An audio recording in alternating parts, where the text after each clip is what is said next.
And I'm sorry to hear, it sounds like most of the change you observed was negative or for the worse, but you did a great job storytelling.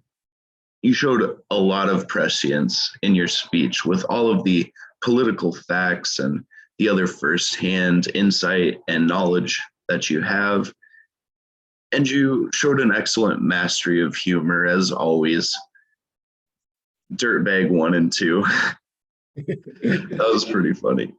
And then, uh, the comment about your grandmother made the entire audience laugh, everybody in the room, everybody on Zoom. So that was piercing as well. And the question and answer section of the intro area of your speech, what happens when you have inflation, rising prices?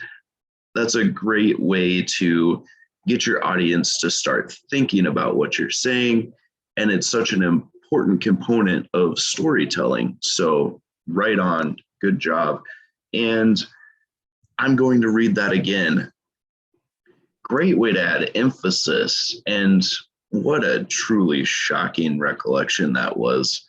So, if you're going for that anger that you induced in me with that recollection, maybe consider a longer pause after repeating that fact.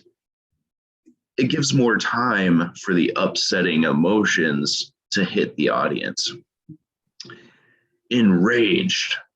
I loved your inflection there. That was really poignant, bringing the audience into your emotions while you're telling the story.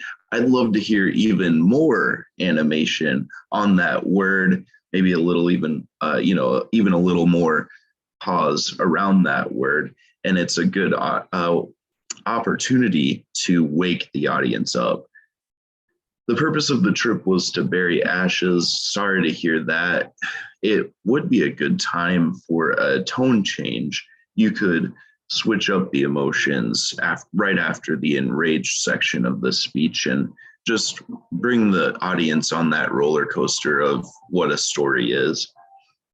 And I'd love to see your PowerPoint on a screen share for us on Zoom. It would be a lot easier to see those awesome pictures you took and feel more immersed in the story.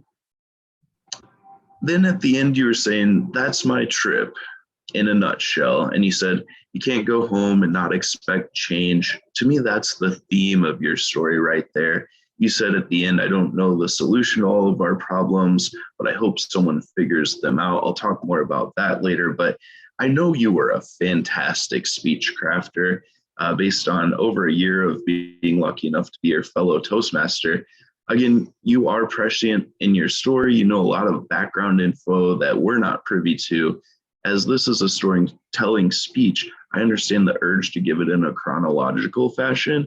Like you gave the timeline of the political downfall and all those other facts. It makes sense. You're trying to let us experience the story as you experienced it. However, I would have loved to see a bit more structure to the speech.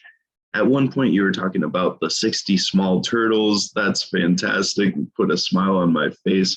And the snorkeling, going to the beach, different native animal species.